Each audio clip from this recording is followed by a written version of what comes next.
Shalom para você, para toda a sua família, muita paz. Nós esperamos que a paz esteja reinando aí no seu lar, no seu trabalho, aonde quer que você esteja inserido, que não tenha caos e não tenha desordem, mas que tenha sim a palavra de Deus. Seja muito bem-vindo.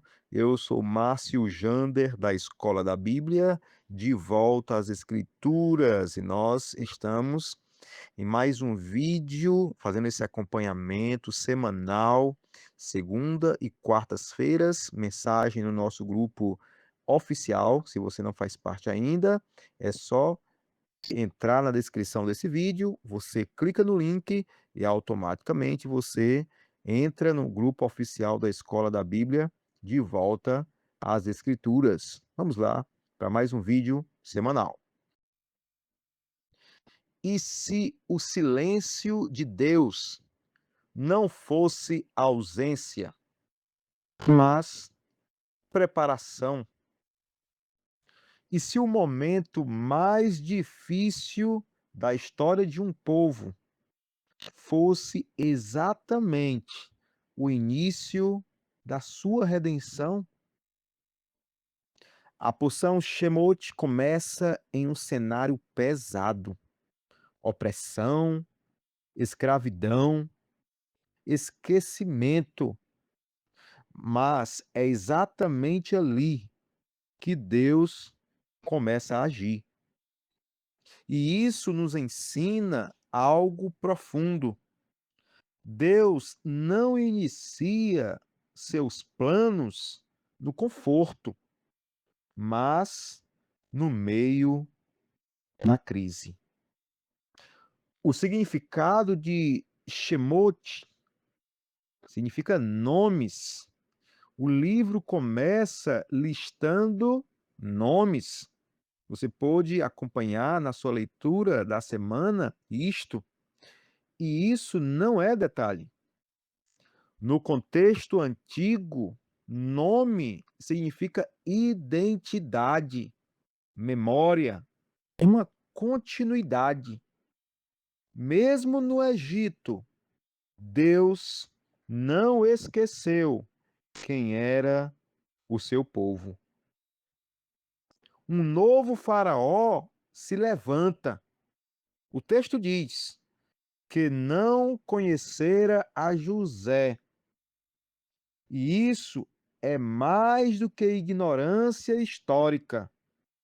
É uma ruptura de memória. No mundo antigo, lembrar era honrar alianças. Esquecer, em contrapartida, era romper.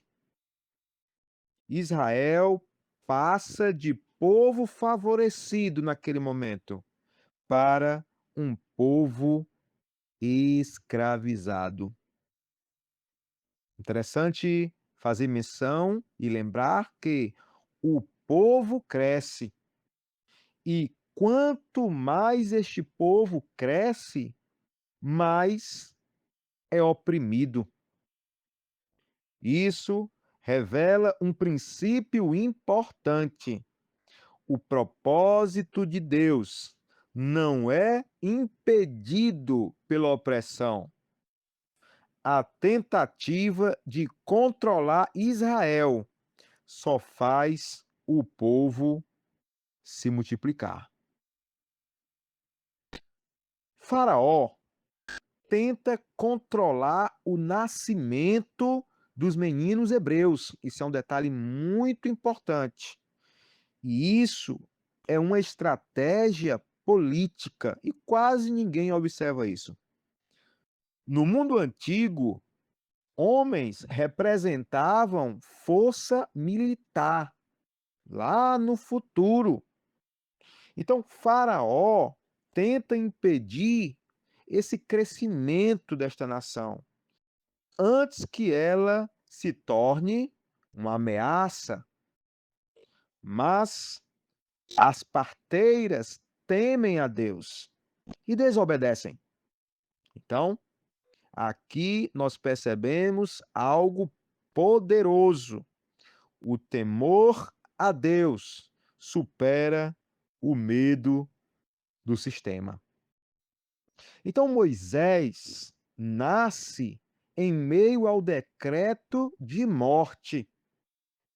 Sua mãe o coloca em um cesto no rio. E aqui há outro detalhe muito importante, chega a ser profundo. A palavra usada para cesto é a mesma usada para a arca de Noé. Isso não é uma coincidência. Assim como Deus preservou Noé em meio ao juízo, ele preserva Moisés em meio à morte. Então, no Egito, Moisés cresce dentro do palácio, educado na cultura egípcia, mas com identidade hebraica. E isso cria uma tensão interna naquele cenário. Ele não pertence totalmente a nenhum dos dois mundos. Isso faz parte da formação. Só que Moisés, ele comete um erro. Moisés tenta resolver a injustiça com as próprias mãos. Ele mata um egípcio. Isso revela algo importante. Ter um senso de justiça não é o mesmo que estar pronto para liderar. Então, ele foge. Ele vai para um deserto e passa anos no deserto. Então, o que se percebe? Silêncio, anonimato, uma rotina. Mas é justamente ali que Deus trabalha. O deserto não é desperdício, é preparação. Então, mais um pouco à frente, em meio a uma sarça ardente, Deus aparece a Moisés. Mas observe, o fogo não consome. Isso revela algo profundo. A presença de Deus transforma, mas não destrói. Moisés se aproxima e Deus chama pelo nome. Moisés, Moisés. Deus chama pelo nome, porque ele não trabalha com multidões apenas. Ele trabalha com pessoas. Então, Deus envia Moisés ao Egito. Mas ele resiste, a gente percebeu isso na leitura. Ele questiona, ele duvida. Isso mostra algo real. Deus não chama pessoas prontas, ele chama pessoas que serão moldadas. Shemot nos ensina que Deus vê o sofrimento, Deus ouve o clamor, Deus lembra da aliança, Deus entra na história e muitas vezes ele começa tudo no lugar mais improvável.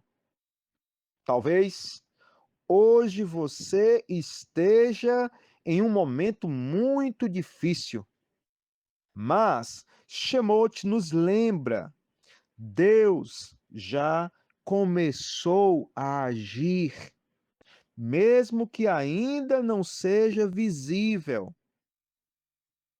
Se este conteúdo te edificou, inscreva-se no nosso canal hoje mesmo. Curta, comente e compartilhe para todos os seus amigos e familiares. Isso nos ajuda a levar a palavra de Deus a mais pessoas. Vamos juntos, abrindo a palavra de Deus e participando assim do evangelho puro e simples, acompanhando na íntegra a palavra direta, sem filtros, a palavra de Deus. Vamos juntos. Forte abraço para você e até a próxima semana.